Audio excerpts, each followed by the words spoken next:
Rich Dad Poor Dad is the story of Robert Kiyosaki. He had two dads. One had a PhD while the other had only finished 8th grade. Although both dads earned a significant amount of money, Poor Dad always struggled while Rich Dad was on his way to becoming one of the richest men in Hawaii. If you weren't born with rich parents, you can learn from Kiyosaki. To become wealthy, you can use the principles from this book. The first principle is the rich don't work for money. The rich don't trade their time for money. Instead, they acquire assets to make money for them. One of my favorite quotes goes a little something like this. Most of the time, life does not talk to you.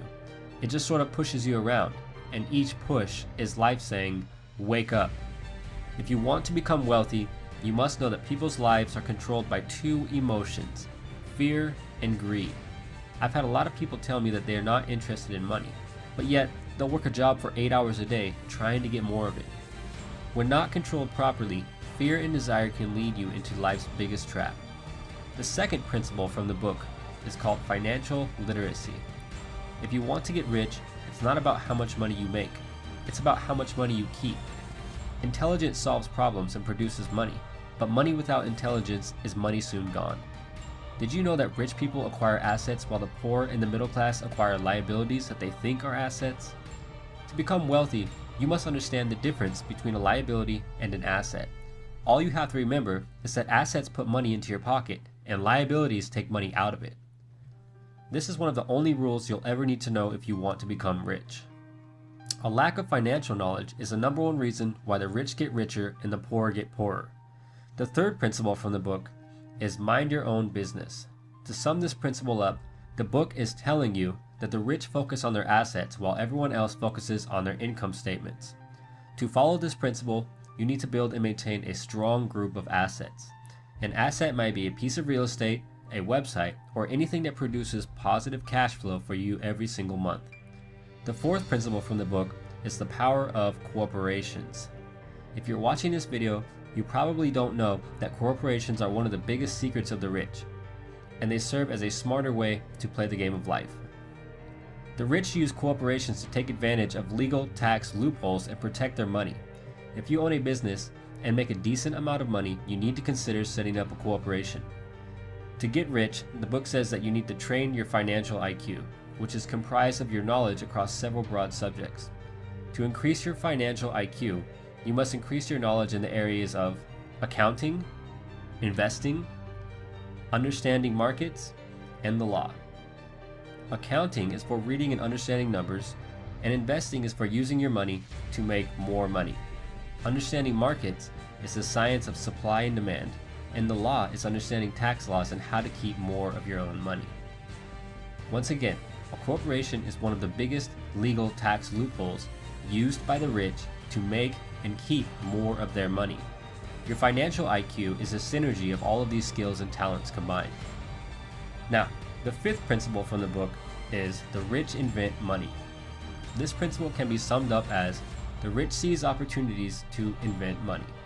Remember that great opportunities are not seen with your eyes, they are seen with your mind. The single most powerful asset that you have is your mind, and if trained well, it can create enormous wealth for you. Another important point from the book is, in the real world, it is not the smart who get ahead, but the bold.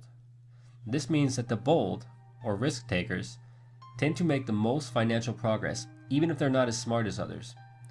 The sixth principle from the book says to work to learn, don't work for money. This means that rich people work to learn, and not for job security. If you want to get rich, you should know a little bit about a lot of subjects. One of my favorite quotes is, JOB is an acronym for just over broke.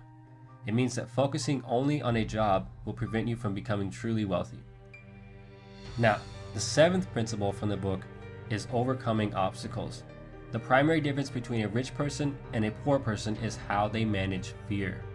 Even if you have an excellent financial IQ, there are a few major obstacles that will hold you back from becoming rich. These obstacles are fear, cynicism, laziness, bad habits, and arrogance. Some people are so afraid of losing that they lose. Cynicism is the kind of like another word for self-doubt, and for many, it's a major obstacle. Laziness is another obstacle that we all struggle with. The final obstacle that everyone must face is arrogance. Robert Kiyosaki said, "Every time I've been arrogant, I've lost money because I believed that what I didn't know wasn't important." Don't let arrogance steal your money. Now, let's look at the 10 steps to awaken your financial genius. Step number 1, find a reason greater than reality, the power of spirit. Have a strong reason to pursue financial independence. Step number 2, make daily choices. Choose your daily activities wisely to invest in your mind and goals. Step number 3, choose your friends carefully. Be careful who you choose to associate with. Step number 4, master a formula, then quickly move on to the next. Financial success is closely linked to how quickly you can learn new formulas for making money. Step number 5, always pay yourself first to enhance your self-discipline. If you can't control yourself, don't try to get rich. Step number 6, pay your brokers well. It's hard to measure the power of good advice. Step number 7, be an Indian giver. With the right deal, it is possible to get something for nothing. Try to make investments that offer you something for free, such as a piece of land. And step number 8, use assets to buy luxuries. You should always buy luxuries with income from assets and not loans. Step number 9, choose heroes. By having heroes, it becomes much easier to tap into your raw genius. And finally, step number 10, teach and you shall receive. When you need something, give what you want first, and it will come back to you in buckets. These are the main principles from Rich Dad Poor Dad by Robert Kiyosaki.